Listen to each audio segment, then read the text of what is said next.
टंडो आदम जे ट्रहलाबाद पाड़े जे रहंदड़ औरतुनि रेशमा शहनाज शबाना ऐं ॿियनि मुबैना तौर सिटी पुलिस जी ज़्यादतियुनि ख़िलाफ़ एहतिजाजी मुज़ाहिरो करे सख़्त नारेबाज़ी कई। उन मौक़े ते मीडिया सां ॻाल्हाईंदे उन्हनि चयो त गुज़िरियल राति देर सां मुबैना तौर सिटी पुलिस चोरनि वांगुरु चादर ऐं चार दीवारी जो तक़दुस पायमाल कंदे असांजे घरनि में बेगुनाह दाख़िल थी असांजे मथां सख़्त तशदुद कयो। औरतुनि जा कपिड़ा फाड़िया, मथे जे वारनि मां पकिड़े घीलियो वियो।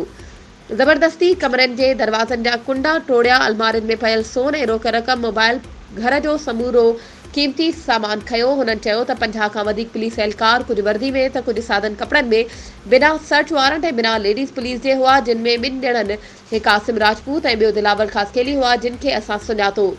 उन वज़ीर आला Sindh Syed Murad Ali Shah, IG Sindh, DG rangers, corps commander Karachi, DIG Shaheed Benazirabad, SSP सां गॾु DSP टंडो आदम ऐं ॿियनि मसवारनि खां मुतालबो कयो त असांजे घरनि अंदरि थियल तज़लील जो अज़ालो कयो वञे। जेकॾहिं असां सां इंसाफ़ न थियो त असां कोर्ट ऐं थाणे अॻियां पंहिंजो पाण खे बाहि ॾेई छॾींदासीं। वधीक ख़बरुनि ऐं अपडेट्स जे लाइ असांजे चैनल खे सब्सक्राइब कयो ऐं हा, बेल आइकन खे प्रेस करणु न विसारिजो त जीअं असांजी हर नई अचण वारी वीडियो तव्हां ताईं पहुचे।